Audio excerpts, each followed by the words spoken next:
4ஆம் அதிகாரம் 4:17 வசனம் 4:17 வாசிக்கிறேன். அது முதல் இயேசு, மத்தேயு 4:17, அது முதல் இயேசு மனம் திரும்புங்கள், பரலோக ராஜ்யம் சமீபித்திருக்கிறது என்று பிரசங்கிக்க தொடங்கினார். அருமையானவர்களே, கடந்த பல வாரங்களாக நாம் எதை பற்றி போதித்துக் கொண்டு வருகிறோம் என்றால், தேவனுடைய ராஜ்யத்தை பற்றி நாம் பிரசங்கித்துக் கொண்டு வருகிறோம். தேவனுடைய ராஜ்யத்தின் பிரசங்கம் என்பது இது ஏதோ நானா ஏற்படுத்தின ஒரு கான்செப்டோ இல்ல நானா கொண்டு வருகிற சப்ஜெக்டோ கிடையாது. இயேசு கிறிஸ்துவுடைய அந்த அசைன்மெண்ட், இயேசு கிறிஸ்து பூமிக்கு வரும்போது ஒரு அசைன்மெண்டோட வராரு. அவருக்கு ஒரு அசைன்மெண்ட் கொடுக்கப்படுகிறது. என்ன அசைன்மெண்ட்னா, தேவனுடைய ராஜ்யத்தை இந்த பூமியிலே அவர் எஸ்டாப்ளிஷ் பண்ணணும். இந்த தேவனுடைய ராஜ்யத்தை அவர் இனாகிரேட் பண்ணணும். தேவனுடைய ராஜ்யத்தை அவர் கொண்டு வர வேண்டும். தேவனுடைய ராஜ்யத்தை கொண்டு வந்தது மட்டுமல்ல, ராஜ்யத்தை பற்றி அவர் பிரகடனமும் படுத்தப்பட வேண்டும் என்பது பிதாவுடைய பிரதானமான நோக்கமாக இருக்கிறது. இந்த ராஜ்யத்தை பற்றி பேசும்போது இயேசு இங்க ராஜ்யத்தை கொண்டு வந்தார்னா, அப்ப இதுக்கு மேல ராஜ்யம் வரவே இல்லையா பூமிக்கு அப்படின்னா, முதல்ல ஆதாமிடத்துல இந்த ராஜ்யத்தை நிலைநாட்ட வேண்டும், ராஜ்யத்தை எஸ்டாப்ளிஷ் பண்ண வேண்டும் என்று ஆதியாகமம் 1ஆம் அதிகாரம் 26 நாம் படிக்கிறோம். பின்பு தேவன் நமது சாயலின்படியும் நமது ரூபத்தின்படியும் மனுஷனை உண்டாக்குவோமாக. மனுஷனை உண்டாக்குவோமாக போது மனுஷனை ஏன் உண்டாக்கணும்ன்றதுக்கான ஒரு நோக்கத்தை அங்க சொல்றாரு. ஒரு பொருளை உண்டாக்குறோம்னா அதுக்கு ஒரு நோக்கத்தோடு உண்டாக்குறாங்க. நோக்கம் இல்லாமல் யாரும் பொருட்களை உண்டாக்குவது கிடையாது. மனுஷனை உண்டாக்குவோமாக. ஏன் உண்டாக்குவோமாக? என்ன நோக்கத்துக்காக மனுஷன் உண்டாக்குவோமாக? இந்த பூமியில மனுஷன் இல்லைன்னா இந்த பூமி இருக்காதா? பூமியை கிரியேட் பண்ணி விட்டா அது பாட்டு இருந்துற போது. மனுஷன் எதுக்கு கிரியேட் பண்ணி, அவனால் எதுக்கு பூமி நாசமாகணும், நஷ்டமாகணும்? மனுஷனே வேண்டாமே, பூமியை மட்டும் கிரியேட் பண்ணிட்டு தேவன் விடுவாரான்னா அப்படி கிடையாது. இந்த பூமியில மனுஷன் ரொம்ப முக்கியமானவன் என்று அவர் திரும்ப திரும்ப அவர் வலியுறுத்துகிறார். தேவன் பூமியை கிரியேட் பண்ணினது மட்டுமல்ல, அந்த ஆதியாகமம் 1:24 சொல்லப்பட்டுள்ளது, நமது சாயல்படியும் நமது ரூபத்திலும் மனுஷன் உண்டாக்கமாக. அவங்க என்ன பண்ணுவாங்கன்றத சொல்றாரு. அவர்கள் சமுத்திரத்தின் மச்சங்களையும் ஆகாயத்து பறவைகளையும் மிருக ஜீவன்களையும் பூமி அனைத்தையும் ஆளக்கடவர்கள். எதுக்காக உண்டாக்குறாருன்னா, பூமி அனைத்தையும் ஆளக்கூடியவர்களாக, ஆளுகை கொண்டு வரக்கூடியவர்களாக தேவன் மனுஷர்களை உண்டாக்குகிறார். மனுஷன் உண்டாக்குறது மட்டுமல்ல, அவனுக்கு வேண்டிய அனைத்து வல்லமையும் வழங்கப்படுகிறது. எல்லா வகையான பவரும் அவனுக்கு கொடுக்கப்படுகிறது. இதுதான் ராஜ்யத்துடைய கான்செப்டாக இருக்கிறது. இந்த தேவ ராஜ்யம் அப்படின்னு நம்ம சொல்றோம் தமிழ்ல, தேவனுடைய ராஜ்யம். அப்ப தேவனுக்குன்னு ஒரு ராஜ்யம் இருக்குதுன்றதா அது பொருள்படுகிறது. தேவனுடைய ராஜ்யம் அப்படின்னா அவருடையது, அவருடைய ஆளுமைக்குட்படுகிறது, அவருடைய ராஜ்யம் மாதிரி. அப்போ ராஜ்யத்துடைய நோக்கம் என்னன்னா, இந்த பூமியை உண்டாக்கினாரு. ஆதியாகமம் 1ஆம் அதிகாரத்தில் இப்படி படிக்கிறோம், ஆதியில தேவன் வானத்தையும் பூமியும் சிருஷ்டித்தார். பாருங்க, ஆதியிலே வானத்தையும் பூமி சிருஷ்டிக்கும் போது சிருஷ்டித்து இந்த பூமியை யார் மேனேஜ் பண்ண போறா, இந்த பூமியில யாரு ஆளுகை செய்ய போறான்றத டிக்ளேர் பண்ணிட்டு வராரு. இந்த ஏன் வானத்தையும் பூமி சிருஷ்டித்தார், பரலோகம் எப்படி செழிப்பா இருக்குதோ, தேவ ராஜ்யம் எப்படி ஆசீர்வாதமா இருக்குதோ, தேவட ராஜ்யம் எப்படி வல்லமையுடையதாக இருக்கிறதோ, ராஜ்யத்துல நோய் இல்லை, தேவ ராஜ்யத்துல வியாதி இல்லை, தேவட ராஜ்யத்துல மரணம் இல்லை, தேவட ராஜ்யத்துல வறுமை இல்லை, தேவட ராஜ்யத்துல குழப்பம் இல்லை, தேவட ராஜ்யத்துல நீதி, தேவட ராஜ்யத்துல அன்பு, சந்தோஷம், சமாதானம், அவட ராஜ்யத்துல அதெல்லாம் ஏராளம் தாராளமா இருக்கிறது. அதுக்கு குறைவே கிடையாது. அதான் ராஜ்யம். ஏன் அவருடைய ராஜ்யத்துல அவ்வளவு அன்பு இருக்குது, அவ்வளவு ஆசீர்வாதங்கள் இருக்குது? அந்த ராஜ்யத்துல ஏன் ஒரு ஏழை இல்லை, ஒரு நோயாளி இல்லை, ஒரு நோயும் இல்லை, ஒரு வைரஸும் இல்லை, ஒரு கொடுமையும் அந்த ராஜ்யத்துல ஏன் இல்லைன்னா, அந்த ராஜ்யத்தை தேவன் அரசாண்டு கொண்டிருக்கிறார். அந்த பரலோக ராஜ்யத்தை தேவன் அவர் அரசாண்டு கொண்டிருக்கிறார். அவர் எப்படி அந்த ராஜ்யத்தை அவ்வளவு சிஸ்டமேட்டிக்கா வச்சு அற்புதமா அரசாண்டு கொண்டு வருகிறாரோ, அவருடைய ஆசை என்ன? பூமின்னு ஒண்ணு படைச்சி இந்த பூமியும் அது மாதிரியே நாம் ஆக்குவோம் அப்படின்றது அவருடைய நோக்கமாக இருக்கிறது. அதுக்குதான் மனுஷனை உண்டாக்குகிறார். மனுஷனுக்கு சொல்றாரு, பூலோகத்தை பரலோகமாய் நீ மாற்று, பூமியில நீ ஆளுகை செய்யணும் சொல்லும் போது சொல்றாரு. பட் ஆதாம், நமக்கு எல்லாருக்கும் தெரியும், ஆதாம் தேவன் சொன்ன அந்த கட்டளையை அவன் மீறினான். அந்த மேண்டேட், அந்த கட்டளை, அந்த நிபந்தனையை மீறி விட்டான். ஆனா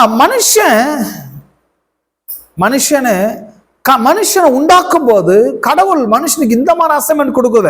என்ன மாதிரி அசைன்மெண்ட் கொடுக்கலன்னா, கோயிலை கட்டு, சர்ச்சை கட்டு, குளத்தை வெட்டு, 4 நல்லது பண்ணு, 4 விதமான புண்ணிய ஸ்தலங்களை நீ ஏற்படுத்து, கோபுரங்களை கட்டு அப்படின்னா மனுஷனுக்கு அவர் சொல்லவே இல்லை. ஆதியில தேவன் வானத்தீபம் சிருஷ்டித்தார ஒழிய கிறிஸ்தவத்தை அவர் என்ன பண்ணல, அவரு சிருஷ்டிக்கல. கிறிஸ்தவத்தை சிருஷ்டிக்கல, மதங்களை சிருஷ்டிக்கல, வானத்தை பூமியும் சிருஷ்டித்தார். அப்ப கிறிஸ்தவத்தை போன்ற பல மதங்கள் எப்ப வந்துச்சு பூமியிலன்னா, மனுஷனால் கொண்டு வரப்படுகிறதான் மதங்களாக இருக்கிறது. பட் தேவட கான்செப்ட் வந்து மதங்கள் கிடையாது. தேவட கான்செப்ட் வந்து ராஜ்யம். எல்லாம் சார், ராஜ்யம். மதத்தை தேவன் உண்டாக்க வரவில்லை, ராஜ்யத்தை எஸ்டாப்ளிஷ் பண்ண வரார். பாருங்க, இயேசுவே பூமிக்கு வரும்போது அவர் நினைச்சிருந்தா அவர் ஒரு 10 கோயிலை கட்டிட்டு போயிருக்கலாம். அவர் நினைச்சிருந்தா சாலமோனோட ஒரு பெரிய ஆலயத்தை என்ன பண்ணிருக்கலாம், அவரு கட்டி இருக்கலாம். பட் இயேசு பூமிக்கு வந்து நோக்கம் வந்து கோயில் கட்ட வரல, அவரு இன்னொரு மதத்தை ஏற்படுத்த வரல, இன்னொரு ஆர்கனைசேஷனை ஸ்தாபிக்கவும் இயேசு வரவில்லை. அவருக்குன்னு ஒரு குரூப்பை சேர்த்துக்கல, அவருக்குன்னு ஒரு கொள்கையை ஏற்படுத்திக்கல, அவருக்குன்னு ஒரு கொடி, அவருக்குன்னு ஒரு ரூலிங் அப்படி ஏற்படுத்தவே இல்லை. அவர் இந்த பூமியில இருக்கிற ஏற்கனவே இருக்கிற கோயில் குளங்கள்லாம் போதும். இப்ப உலகத்துக்கு வேண்டியது கோயில் குளங்கள் கிடையாது. உலகத்துக்கு வேண்டிய நல்ல ஒரு அரசாங்கம், நல்ல ஒரு ராஜ்யம், நல்ல ஒரு ராஜா, நல்ல ஒரு ஆளுமை, நல்ல ஒரு ஆளுகை தான் உலகத்துக்கு வேண்டும். நல்ல ஒரு லீடர் வேண்டும், நல்ல ஒரு அரசன் வேண்டும். நல்ல அரசன், நல்ல அரசாட்சி வேணும். உலகத்துக்கு என்ன இல்லைன்னா நல்ல அரசாட்சி தான் இல்லை. முழு உலகமும் இன்றைக்கு நல்ல அரசாட்சியை எதிர்பார்த்து கொண்டிருக்கிறது. ஆப்பிரிக்கா முதற்கொண்டு, ஐரோப்பா முதற்கொண்டு, ஆசியா முதற்கொண்டு எல்லா கண்டங்களும், எல்லா ராஜ்யங்களும், எல்லா தேசங்களும் இன்னைக்கு என்ன எதிர்பார்த்து கொண்டிருக்கிறாங்க? 4 கோயில் கட்டணும், 4 விதமான மதங்களை இன்னும் கொண்டு வரணும், இன்னும் கோபுரத்தை கட்டணும்னு யாரும் எதிர்பார்ப்பதே கிடையாது. எல்லா நாடுகளும், எல்லா மக்களும், எல்லா தேசங்களும், எல்லா மக்களுடைய எதிர்பார்ப்பம் என்ன? நல்ல ஒரு அரசாங்கம் வருமா, நல்ல ஒரு ராஜ்யம் வருமா, நல்ல ஒரு அரசாட்சி கிடைக்குமா, நல்ல ஒரு ரூலிங் கிடைக்குமா சொல்லி இந்த ரூலிங்காக எதிர்பார்த்து கொண்டிருக்கிறாங்க. நல்ல ரூலிங் பார்ட்டிக்காக எதிர்பார்த்து கொண்டிருக்காங்க, நல்ல கவர்மெண்ட்டுக்காக எதிர்பார்த்து கொண்டிருக்கிறாங்க. பட் உலகத்துக்கு என்ன ப்ராப்ளம் ஆயிடுச்சுன்னு சொன்னா, மக்கள் எதிர்பார்க்கிறது ஒண்ணு, உலகத்துல நடக்கிறது இன்னொன்னு. மக்கள் எதிர்பார்க்கிற மாதிரி இது வரைக்கும் உலகத்துல நல்ல ஒரு கவர்மெண்ட் வந்ததே கிடையாது. ஒவ்வொரு முறையும் மக்கள் ஏமாற்றம் அடைந்து கொண்டுதான் இருக்கிறார்கள். மக்கள் அரசாங்கத்தை நம்பி ஏமாற்றப்பட்டு கொண்டுதான் இருக்கிறார்கள். அப்ப இயேசு இந்த உலகத்துக்கு ஏன் வந்தாரு? உலகத்தோட பிரச்சனை என்ன? மக்களுக்கு நல்ல கவர்மெண்ட் இல்லைன்றதான் பிரச்சனை, நல்ல கோயில் இல்லைங்கிறது அவங்களுக்கு பிரச்சனையே கிடையாது. மதங்கள் இல்லைன்றது பிரச்சனை இல்லை, சடங்குகள் இல்லைன்றது பிரச்சனை இல்லை, சம்பிரதாயம் இல்லைன்றதும் பிரச்சனை இல்லை. ஏராளமான மதங்கள், சடங்குகள், சம்பிரதாயம் இருக்கிறது. பட் இயேசுவுக்கு தெரியும், இந்த உலகத்துக்கு வேண்டியது ஒன்னே ஒண்ணுதான், நல்ல ஒரு கவர்மெண்ட் வேணும், நல்ல கவர்மெண்ட் வேணும். அது தேவனுடைய கவர்மெண்ட் வேணும், தேவனால் கொண்டு வருகிற அரசாட்சி வேணும்ன்றதுதான் தேவனுடைய அந்த நோக்கமாக இருக்குது. ஆகவேதான் இயேசு உலகத்துக்கு வந்து சொல்றாரு, மனம் திரும்புங்கள், பரலோக ராஜ்யம் சமீபமா இருக்கிறது என்று பிரசங்கிக்க தொடங்கினார். ஆதாம் எடுத்து சொன்ன அதே வார்த்தை தான் இங்க இயேசு செய்கிறார். ஆதாமுக்கு சொன்னாரு, உலக பூமி முழுவதும் நீ ஆளுகை செய்வாயாக. பூமி முழுவதும் ஆளுகை செய்வாயாகன்னா ரூல் பண்ணு, ஆளுகை பண்ணு, ஆளுகைக்குட்படுத்து. இந்த பூமி எல்லாம் கண்ட்ரோல் பண்ணு. இந்த பூமி எல்லாம் கடவுளுடைய ஆளுகைக்குள்ள கொண்டு வா, கடவுளுடைய கண்ட்ரோலுக்கு கொண்டு வா, கடவுளுடைய சித்தத்துக்கு நீ கொண்டு வா. அதுக்குன்னு சொல்லிதான் கடவுள் ஆதாமை உண்டாக்குனார். பாருங்க, ஏற்கனவே சொன்னது மாதிரிதான் பிரிட்டன் அந்த சாம்ராஜ்யம், அந்த ஐரோப்பா சாம்ராஜ்யம் ஒரு காலகட்டத்தில் இந்தியா, ஆப்பிரிக்கா, இப்படி பல நாடுகளை அந்த ஐரோப்பா சாம்ராஜ்யம், ஐரோப்பா ராஜ்யம் என்ன பண்ணி கொண்டிருக்குது, அவங்க கண்ட்ரோல்ல வச்சு, அவங்க ரூலிங்ல வச்சு என்ன பண்ணிருக்கிறாங்க, அவங்க ரூல் பண்ணிருக்கிறாங்க. ஒரு சில ஆண்டுகளுக்கு முன்னால வரைக்கும் நம்முடைய இந்தியா கூட எதனுடைய ஆளுகைக்கு உட்படுத்தி இருந்ததுன்னா பிரிட்டனுடைய ஆளுகைக்கு இருந்தது. பிரிட்டன் என்ன பண்றாங்க, இந்தியாவை வளைச்சு போட்டுட்டு, இந்தியாவை கையகப்படுத்திட்டு, இந்தியாவில் அவங்களுடைய கண்ட்ரோல் கொண்டு வந்துட்டு, பிரிட்டன் கவர்மெண்ட், பிரிட்டன் ராஜ்யம், அது ராஜ்யம், இது காலனி. அரசர்கள் இருக்கிற இடத்தையெல்லாம் ராஜ்யம் என்று சொல்லுவாங்க. அரசர்கள் கையகப்படுத்துகிற பிராந்தியத்தை எல்லாம் காலனி என்று சொல்லுவாங்க. இந்தியா ஒரு காலனித்துவ ஆதிக்கத்தில் இருந்த ஒன்று ஒரு காலகட்டத்தில். இப்படி இந்த காலனைஸ் பண்ணப்படுகிறதா, இந்த அரசர்கள் எங்கெல்லாம் ரூல் பண்ணாங்களோ, ரூலிங் பண்ற இடத்தையெல்லாம் அந்த ராஜ்யத்தின் குட்பட்ட காலனித்துவம், அந்த ராஜ்யத்துக்குட்பட்ட காலனித்துவம் என்று வழங்குவார்கள். இது ராஜ்யம் அல்ல, இந்தியா என்பது ராஜ்யம் கிடையாது, பிரிட்டன் ராஜ்யத்துக்குட்பட்ட காலனித்துவம். அப்ப இந்தியா பிரிட்டனுடைய ஆதிக்கத்துக்கு கீழே இருந்தது. இந்தியா பிரிட்டன் கண்ட்ரோல் இருந்தது. பிரிட்டன் ராஜ்யம் அது பெரிய சாம்ராஜ்யம். அவங்க இந்தியா மாதிரி பல நாடுகளை வளைச்சு போட்டு ஒவ்வொரு நாட்டிலேயும் பிரிட்டன் கிங் போய் ரூல் பண்றது கிடையாது. பிரிட்டன் ராஜா போய் என்ன பண்றது இல்ல, ரூல் பண்றது இல்ல. அவங்க வளைச்சு போடுகிற நாட்டில எல்லாம் ஒரு கவர்னர் ஏற்படுத்திடுறாங்க, ஒரு கவர்னரை போட்டுறாங்க, ஒரு மேஜரை போட்டுறாங்க.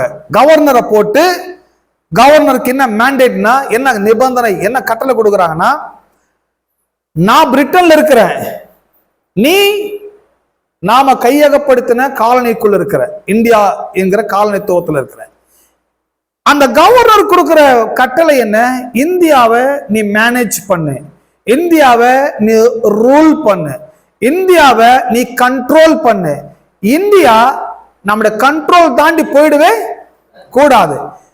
இதுக்கு என்னென்ன பண்ணணுமோ, என்னென்ன உனக்கு சோர்ஸ் வேணுமோ, என்னென்ன பவர் வேணுமோ எல்லாம் அந்த பிரிட்டன் அரசாட்சி கவர்னருக்கு வழங்குகிறது. சோ கவர்னருக்கு ஒரு பெரிய இப்பதான் அந்த கவர்னருடைய ரூலுக்கெல்லாம் பெரிய பவர் எல்லாம் போயிடுச்சு. பட் கவர்னர் அவங்க காலத்தை ஏற்படுத்தப்பட்ட ஒன்று. பட் இப்போ கவர்னருக்கு பெரிய வேல்யூ இல்ல. பட் இந்த கவர்னங்கிற சிஸ்டமே அந்த அரசர்கள் ஏற்படுத்தின ஒன்று, அவங்க காலனிக்குள்ள கொண்டு வரப்பட்ட ஒன்று. சோ இந்த கவர்னருக்கு என்ன சொல்றாங்க, ரூல் பண்ணு. வேற ஒரு நாடு இந்தியாவை என்ன பண்ணிடக்கூடாது, வேற ஒரு நாட்டுக்காரர் இந்தியாவை என்ன பண்ணிடக்கூடாது, யுத்தம் பண்ணி வளைச்சிடக்கூடாது. ஏன்னா நம்ம கஷ்டப்பட்டு இந்தியாவை நாம பிடிச்சி நம்ம கண்ட்ரோல் பண்ணிருக்கிறோம். இந்த நாட்டில் நல்ல எஜுகேஷன் கொண்டு வரணும், இந்த நாட்டில் நல்ல தொழிற்சாலையில கொண்டு வரணும், இந்த நாட்டில் நல்ல ஒரு கலாச்சாரத்தை கொண்டு வரணும். இந்த நாட்டில் அவங்க கலாச்சாரத்தை விட்டுட்டு நம்ம கலாச்சாரத்தை என்ன பண்ணீங்க கொண்டு வரணும். நம்முடைய வெஸ்டர்ன் கல்ச்சர்ல கொண்டு வா, வெஸ்டர்ன் ஃபுட்டை கொண்டு வா, வெஸ்டர்ன் லெட்டர்ஸ் கொண்டு வா. இதுக்கெல்லாம் இன்சார்ஜ் யாருன்னா கவர்னர். இதுக்கெல்லாம் இன்சார்ஜ் யாரு, கவர்னர். கவர்னர் சும்மா காலையில போய் மாளிகையில போயிட்டு உட்கார்ந்து காஃபி குடிச்சுட்டு இருக்க முடியாது. ஒரு கவர்னருடைய வேலை என்ன, இந்தியாவை பிரிட்டன் மாதிரி மாத்ததான் கவர்னருடைய. ஹலோ, இப்ப விளங்க நினைக்கிறேன். இந்தியாவை எது மாதிரி மாத்தணும், பிரிட்டன் மாதிரியே மாத்தணும். ஆஸ் இட் இஸ் பிரிட்டனும் இந்தியா ஒன்னாவே இருக்கணும். அங்க பாக்குற கட்டடங்கள் இங்க பார்க்கணும், அங்க பாக்குற கலாச்சாரம் இங்கேயும் பார்க்கணும், அங்க பாக்குற அங்க இருக்கிற சட்டங்கள் இங்கேயும் இருக்கணும். சோ பிரிட்டன் எப்படியோ இந்தியாவும் அப்படி ஆகணும். இந்தியாவை பிரிட்டன் மாதிரி கொண்டு வருவதுக்கு தான் இங்க கவர்னர்ஸை நியமிக்கிறார்கள். ஹலோ, இதான் ராஜ்யத்தினுடைய கொள்கைகள், எல்லா ராஜ்யத்தினுடைய கொள்கைகள் இதான். இந்த பேட்டர்ன் எங்க இருந்து வந்ததுன்னா, இந்த பிரிட்டனுக்கு எப்படி இந்த அறிவு வந்தது? இந்த மாதிரி ராஜ்யத்தை பிடிக்கணும், ராஜ்யத்தை பிடிச்சி அதுக்கு ஒரு கவர்னரை நியமிக்கணும், இப்படிங்கிற அறிவு பிரிட்டனுக்கு எப்படி வந்தது? பிரிட்டனுக்கு எப்படி வந்ததுன்னா, தேவோட வார்த்தை அப்படிதான் சொல்லுது. அவங்க தேவோட வார்த்தையை ஃபாலோ பண்றாங்க. தேவன் ஆதியிலே வானத்தின் பூமியும் சிருஷ்டித்து, தேவன் வானத்தை இருக்கிறார், பூமியில தேவன் இருப்பதில்லை. பூமியில யாரை வைக்கிறாரு? எல்லாம் மனுஷன். மனுஷன் யார் அப்படின்னா, மனுஷன் கவர்னர் மாதிரி இந்த பூமியில. மனுஷன் தேவனால் நியமிக்கப்பட்ட ஒரு கவர்னரை போன்றவன். இந்த கவர்னரா இருக்கிறவங்க என்ன பண்ணணும்? கடவுளுடைய மேண்டேட் என்ன, கடவுளுடைய நிபந்தனை என்ன, கடவுளுடைய சித்தம் என்ன, அந்த சித்தத்தை எல்லாம் மனுஷன்தான் இந்த பூமியிலே அமுல்படுத்தப்பட வேண்டும். ஹலோ, மனுஷனுக்கு ஒரு பெரிய முக்கிய பங்கு இருக்குது அல்லவா? மனுஷனுக்கு அவ்வளவு பங்கு இருக்குதா அப்படிங்கிறத நம்ம எங்க பார்க்கலாம்? அதே ஆதியாகமத்தை நாம் திருப்பிக் கொள்வோம்.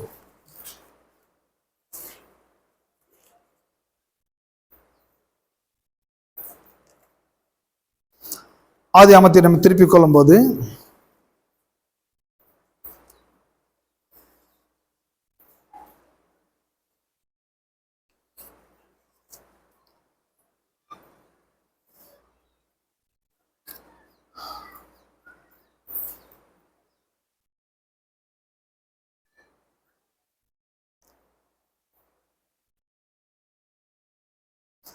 ரெண்டு அஞ்சு நான் படிக்கிறேன்.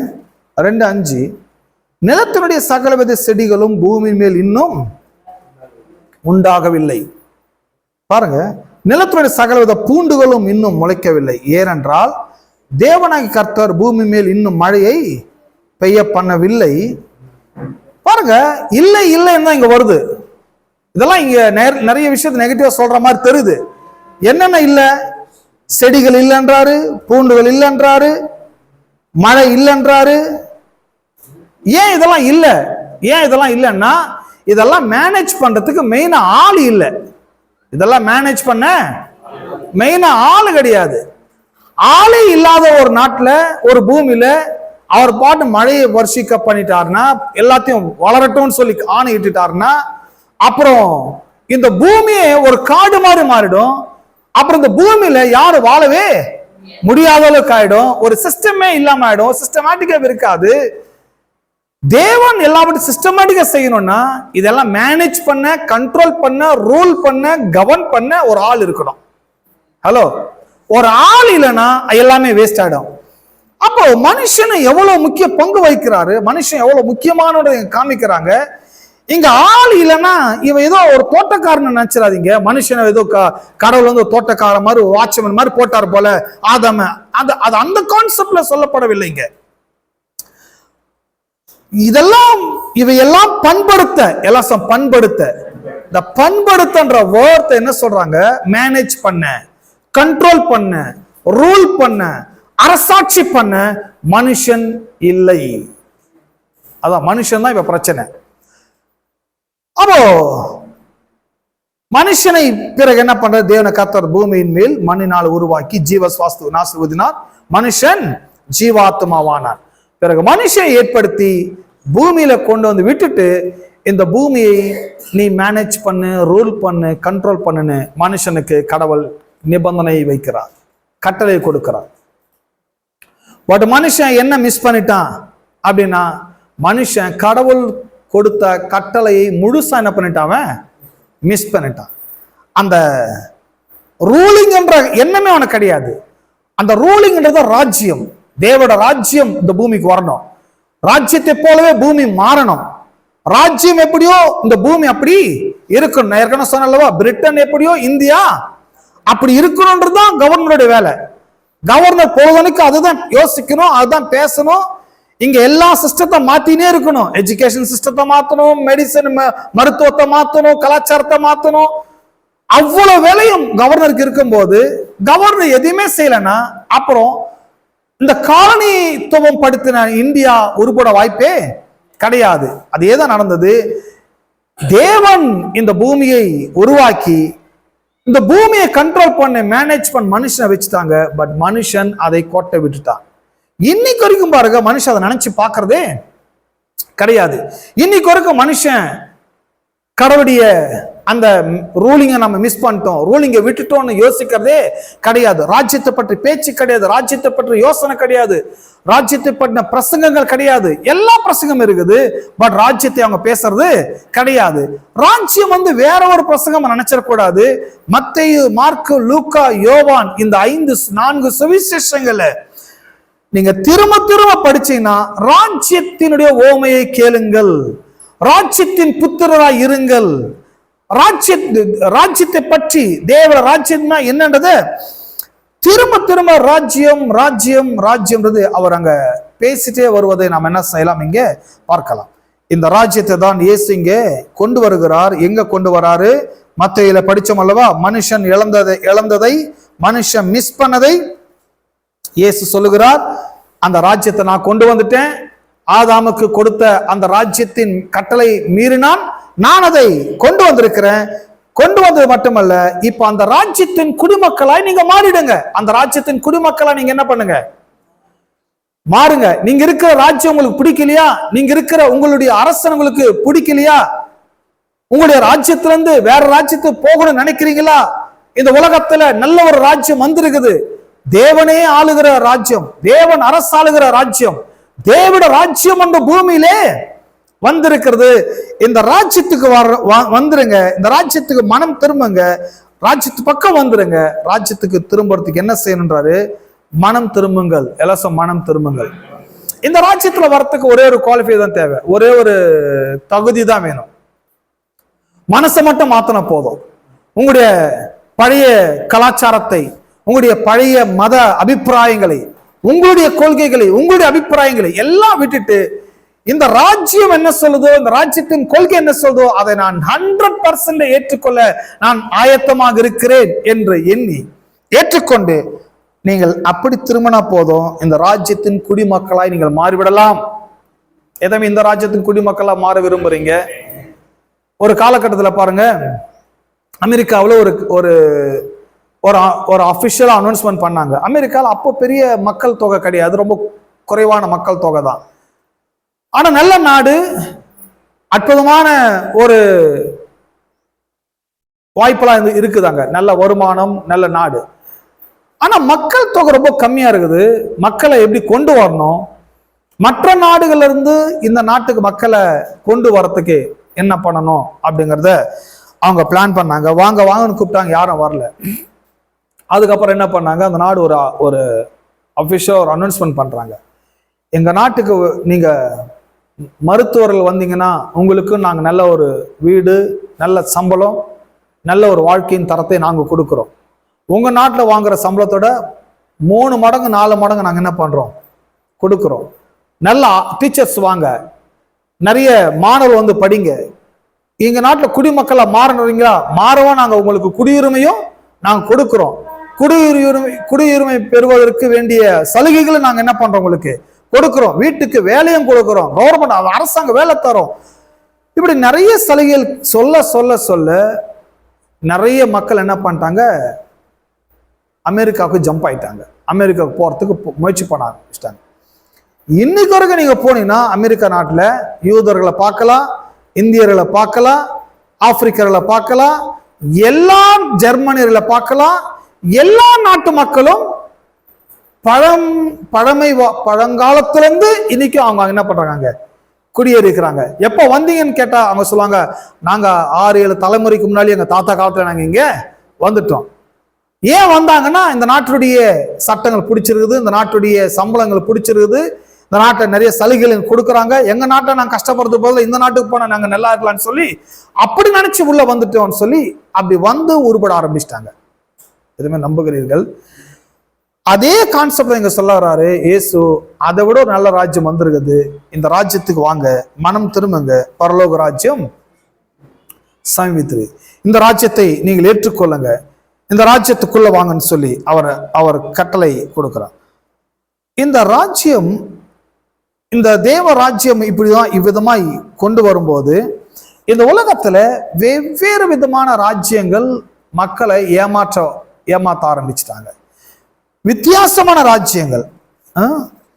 இந்த உலகத்துக்கு வேண்டியது நல்ல கவர்மெண்ட் தான் வேணும். என்னென்ன ராஜ்யம் வந்ததுன்றதை நாம ஒரு வாட்டி பார்த்துடலாம். இந்த உலகத்துல என்ன பண்றாங்க, ஃபெடரலிசம் அப்படிங்கிறது ஒரு அரசாட்சி. ஃபெடரலிசம்னா என்ன சொல்றாங்கன்னா, லேண்ட்ஸ் லார்ட் சொல்றாங்க அல்லவா, லேண்ட்ஸ் லார்ட் சொல்லலாம், ஜமீன் சொல்றாங்க, ஜமீன் சொல்லலாம், லேண்ட்ஸ் லார்ட் சொல்லலாம். இன்னும் இந்த நிறைய லேண்ட் வச்சிருக்கிறவங்க தான் ரூல் பண்றணுன்ற மாதிரி ஒரு காலத்துல, ஒரு மிடில் ஏஜ்ல ஒரு காலத்தில் அவங்க வாழ்ந்து வந்தாங்க. ஸோ இந்த தேவட ராஜ்யத்தை மாதிரி ஒரு ராஜ்யம் உலகம் இன்னும் பார்த்ததே கிடையாது. ஆனா ஃபெடரலிசம் போன்ற ராஜ்யங்கள் உலகத்துல வந்தது. ஜமீன்தாரர்கள் இந்த நாட்டை அவங்க ரூல் பண்ணி பார்த்துருக்கிறாங்க, மக்களை ரூல் பண்ணி இருக்கிறாங்க. ஜமீன்தாருடைய ரூலிங்கோட ப்ராப்ளம் என்னன்னா, ஜமீனுக்கு மட்டும்தான் நிறைய லேண்ட் இருக்கணும், ஆனா நாட்டில் வாழ்ற மக்களுக்கு குறைவான லேண்டு தான் இருக்கணும், நிறைய லேண்ட் இருக்கக்கூடாதுன்றது அவங்களுடைய கொள்கை. ஸோ இதனால என்ன ஆயிடுச்சு, மக்களுக்கு ஒரு பெரிய ஒரு செல்வாக்கு இல்லாத ஒரு வாழ்க்கை, ஒரு பெரிய ஃபெயிலியர், பெரிய ஒரு பின்தங்கின ஒரு நிலைமை. அதுக்கு அடுத்து என்ன பண்ணாங்க, கம்யூனிசம் வந்தாங்க. கம்யூனிசம் அவங்க ஒரு கவர்மெண்ட் ஸ்டார்ட் பண்றாங்க. இவங்களுடைய நோக்கம் என்ன, எல்லாத்தையும் நாங்க தான் கண்ட்ரோல் பண்ணணும், எல்லாம் பிரைவேட்டா இருக்கிறது எல்லாமே நாங்க கொண்டு வந்துருங்க. ஸோ நிறைய யாருக்கெல்லாம் இருந்தோ அதில் நாங்க எடுத்துக்கிறோம், எதுக்கு உனக்கு நிறைய என்று சொல்லி. ஸோ கம்யூனிசம் என்ன பண்ணாங்க, அவங்க ரூல் பண்ண நல்லா இருக்குன்னு சொல்லி அவங்களுக்கு ஒரு பார்ட்டி உட்கார வைக்கிறாங்க. பட் அவங்க ரூலிங்ல கூட யாருக்கு எந்த ஒரு பெனிஃபிட்ஸும் கிடையாது. பட் எல்லாம் அவர்கள் கையகப்படுத்த ஆரம்பிச்சிட்டாங்க. அதுக்கப்புறம் சர்வாதிகாரங்கள், எல்லாம் சர்வாதிகாரம். ஹிட்லர் மாதிரி அரசர்கள் நாட்டை ரூல் பண்ணாங்க. ஸோ எல்லாரையும் கொலை பண்றது, கொள்ளையடிக்கிறது. ஸோ அதுல கூட ஒரு நிம்மதி கிடையாது. அப்புறம் டெரரிசம். ஸோ ஒரு சில நாட்டை பார்த்தீங்கன்னா இன்னைக்கு கூட என்ன பண்றாங்க, தீவிரவாதிகள் நாட்டை என்ன பண்றாங்க, அவங்க ரூல் பண்ண ஆரம்பிக்கிறாங்க. ஸோ இந்த ஃபெடரலிசம் மாதிரி, கம்யூனிசம் மாதிரி, டெரரிசம் மாதிரி இவங்கெல்லாம் ரூலிங் பண்றதுனுடைய விளைவுகள் என்னன்னா, மக்களுக்கு விரும்புகிற ஒரு நல்வாழ்வு அவங்களுக்கு கிடையவே கிடையாது. நமக்கு தெரியும், ஆப்கானிஸ்தான்ல இருக்கிற அந்த தாலிபான்கள் அவங்க என்ன பண்றாங்க, அவங்களுடைய ரூலிங் இப்போ இருக்குது ஆப்கானிஸ்தான்ல. அவங்க என்ன சொல்றாங்க, பெண்கள் படிக்கவே கூடாது, 8 மணிக்கு மேல வெளியே வரக்கூடாது, கும்பலா நிக்க கூடாது, சுத்தக்கூடாது. ஸோ அவங்க பாருங்க, டெரரிசம் அவங்க ரூல் பண்ணா எப்படி இருக்கும்னா, மக்களுக்கு சுதந்திரமும் கிடையாது, மக்களுக்கு ஒரு எதிர்காலமும் கிடையாது, கல்வியும் கிடையாது, அறிவு கிடையாது, மற்ற நாடுகளோட பின்தங்கின நிலையில தான் அவங்க இருக்கிறாங்க. ஸோ இதுக்கெல்லாம் காரணம் என்னன்னா, அங்க ரூல் பண்ற ரூலிங் தான் பிரச்சனை, வேற எதுவும் பிரச்சனை கிடையாது. அங்க இருக்கிற மசூதி பிரச்சனை இல்ல, அங்க ரூலிங் தான் ப்ராப்ளம். இந்த ரூலிங் ப்ராப்ளம் என்பது இது ஆப்கானிஸ்தான்ல மட்டுமல்ல, பாகிஸ்தான்ல மட்டுமல்ல, இந்தியாவில் மட்டுமல்ல, உலகம் முழுவதும் இந்த பிரச்சனை இங்க இருக்கதான் செய்கிறது.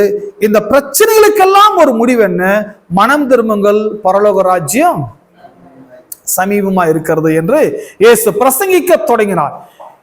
அற்புதமான ராஜ்யத்தை நான் கொண்டு வந்திருக்கிறேன், இந்த ராஜ்யத்துக்குள்ள வாங்க, இந்த ராஜ்யத்தை நீங்கள் ஏற்றுக்கொள்ளுங்க, இந்த ராஜ்யத்தினுடைய கோட்பாட்டை நீங்கள் நம்புங்க, ராஜ்யம் சொல்கிறவர்களெல்லாம் கேளுங்க, உங்கள் வாழ்க்கை அற்புத விதமான வாழ்க்கையாக மாற ஆரம்பிக்கும். ஐ மீன், தேவ ராஜ்யத்துல வியாதிகள் இல்லைன்னா உங்க வாழ்க்கை வியாதி இருக்காது. சோ தேவன் தம்முடைய ராஜ்யத்தை இந்த பூமியிலே அவர் திரும்ப கொண்டு வர போகிறார். கொண்டு வர போகிறான்றதில்ல, கொண்டு வந்திருக்கிறார். அவர் ராஜ்யம் எதை மாதிரி இல்லைன்னா, கம்யூனிசம் மாதிரி இல்லை, ஃபெடரலிசம் மாதிரி இல்லை, டெரரிசம் மாதிரி இல்லை. அவருடைய ராஜ்யம் அன்பின் ராஜ்யம், ஆசீர்வாதத்தின் ராஜ்யம், தேவனுடைய சகல நன்மைகளால் நிரம்பியிருக்கின்ற ராஜ்யம். இந்த ராஜ்யத்தின் குடிமக்களா வருவதற்கு காசு பணம் தேவையில்லை, உங்கள் மனம் இருந்தால் நீங்கள் அந்த ராஜ்யத்தின் குடிமக்களாக மாறிவிடலாம். டோட்டலா சேஞ்ச் பண்ணிட்டு, ஆண்டவரே ராஜ்யத்தின் குடிமக்களா நான் மாற விரும்புகிறேன், ஏற்றுக்கொண்டு வாங்க, அந்த ராஜ்யத்தின் ஆசீர்வாதம் நீங்கள் முழுமையாய் அனுபவியுங்கள். ஐ மீன், அந்த ராஜ்யத்தோட கலாச்சாரத்தை பற்றி அவர் பேசும்போது 8ஆம் அதிகாரத்தை பார்க்கலாம். 8ஆம் அதிகாரத்தை நாம் திருப்பிக் கொள்வோம். மத்தேயு 8ஆம் அதிகாரம், மத்தேயு 5ஆம் அதிகாரம். இந்த தேவனுடைய ராஜ்யத்தின் ராஜாவாகிய இயேசு இந்த உலகத்துக்கு வந்து அவர் பிரசங்கமெல்லாம் பண்ணிட்டு இப்ப மக்களோட பேசுகிறார். மக்களோட என்ன பேசுறாரு அப்படின்னு நீங்க கவனிச்சீங்கன்னா, அவர் திரளான ஜனங்களை கண்டு மலையின் மேல் ஏறினார். அவர் உட்கார்ந்த பொழுது அவருடைய சீஷர்கள் அவரிடத்தில் வந்தார்கள். அப்பொழுது அவர் தமது வாயை திறந்து அவருக்கு உபதேசித்து சொன்னது என்னவென்றால், ஆவியில் எளிமையுள்ளவர்கள் பாக்கியவான்கள், பரலோக ராஜ்யம் அவர்களுடையது. உங்கள் ஸ்பிரிட்ல நீங்க பூரா இருங்க, உங்களோட ஆவி ஏழ்மையா இருக்கட்டும். சோ ஆவியிலே ஏழ்மையுள்ளவர்கள் பாக்கியம் என்பது இங்க இயேசுநாதர் ஏழ்மையை இங்க பிரகடனப்படுத்த வரல. உங்களுடைய ஸ்பிரிட் பூரா இருக்கட்டும், ஏழ்மையா இருக்கட்டும், எளிமையா இருக்கட்டும். ஏன் ஸ்பிரிட் எளிமையா இருக்கணும்ன்றார்னா, இந்த ஸ்பிரிட் எப்பெல்லாம் எளிமையா இருக்குதோ அது இன்னும் நிறைய பெறணும்ன்றது அப்பதான் அது விரும்ப ஆரம்பிக்கும். இந்த ஸ்பிரிட்ல எப்பவுமே ஒரு பசி, இந்த ஸ்பிரிட்ல எப்பவுமே ஒரு தாகம், இந்த ஸ்பிரிட்ல எப்பவுமே ஒரு குறைவு இருக்குதுன்னு நினைச்சாதான் நீங்கள் பரலோக ராஜ்யத்தை முழுமையாய் அனுபவிக்க முடியும். பரலோக ராஜ்யம் அவர்களுடையது. துயரப்படுகிறவர்கள் பாக்கியவான்கள், அவர் என்ன செய்யப்படுவார்கள்? ஆறுதல் அடைவார்கள். சாந்த குணமுள்ளவர்கள் பாக்கியவான்கள், அவர்கள் பூமியை சுதந்திரத்துக் கொள்வார்கள். நீதியின் மேல் பசிதாகம் உள்ளவர்கள் பாக்கியவான்கள், அவர்கள் திருப்தி அடைவார்கள். இதெல்லாம் எதுக்காக இதெல்லாம் பேசிட்டு வராரு? சாந்தமாயிரு, நீதியாயிரு, இரக்கமாயிரு, சுத்தமாயிரு, பசியாயிரு, தாகமாயிரு. இதெல்லாம் எதுக்காக இதெல்லாம் பேசிட்டு வராருன்னா, இதெல்லாம் தேவ ராஜ்யத்தினுடைய கல்ச்சுரல். அவர் ராஜ்யம் அப்படிப்பட்டது. தேவட ராஜ்யம் இரக்கமாயிருக்கிறது, எளிமையாயிருக்கிறது, அங்க பெருமை கிடையாது. அந்த ராஜ்யம் சாந்தமாயிருக்கிறது, சுத்தமாயிருக்கிறது. சோ அந்த ராஜ்யத்துல இதெல்லாம் இருக்குது. ஆகவே அந்த ராஜ்யத்துல எந்த பிரச்சனையும் கிடையாது. இந்த ராஜ்யத்துல இதெல்லாம் இல்ல, எளிமை இல்ல, சுத்தம் இல்ல, சாந்தம் இல்ல, பொறுமை இல்ல, அன்பு இல்ல, சகிப்பு இல்ல. சோ இந்த ராஜ்யத்துல செல்ஃபிஷ் இருக்குது, எல்லாம் தனக்கே உண்டாகும் நினைக்கிறாங்க. அரசாங்கம் அப்படிப்பட்ட அரசாங்கம் ஏற்படுது, மக்கள் அப்படி ஆயிடுறாங்க, கவர்மெண்ட் அப்படி இருக்குது. சோ இதனால எல்லாருக்கும் எல்லாமே கிடைக்கிறதே கிடையாது. சோ பரலோக கவர்மெண்ட் வித்தியாசமான கவர்மெண்ட். அந்த கவர்மெண்ட் மாதிரி நீங்க மாறிடுங்க, அந்த கவர்மெண்ட் சிட்டிசன் மாதிரி நீங்க மாறிடுங்க. அப்போ அந்த கவர்மெண்டே உங்களுடையதா இருக்கும். அந்த கவர்மெண்டே உங்களுடையதா இருக்கும். நீங்கள் திருப்தி அடைவீர்கள், நீங்கள் சுதந்திரத்துக் கொள்வீர்கள், நீங்கள் தேவனையே தரிசிப்பீர்கள், ராஜாவை தரிசிப்பீர்கள், ராஜாவை தரிசிப்பீர்கள். கிங்க நீங்க பார்க்கலான்றாரு. சோ பிரிட்டன் மற்றும் அவங்க கையகப்படுத்துற நாடுகள், பல கோடி மக்கள் பிரிட்டன் ஆதிக்கத்துக்கு கீழே இருந்தா கூட எல்லாரும் ராஜாவை பார்க்கிற பாக்கியம் எல்லாருக்கும் கிடைச்சிடாது. ஆனா ஒரு சிலருக்கு ராஜாவை பார்க்கிற பாக்கியம் கிடைக்குது. கவர்னர் சொல்றாரு, உன்னை ராஜா பார்க்க போறாரா, உன்னை ராஜா இன்வைட் பண்றாரு, வாங்க. சோ அது எவ்வளவு பெரிய பாக்கியம்.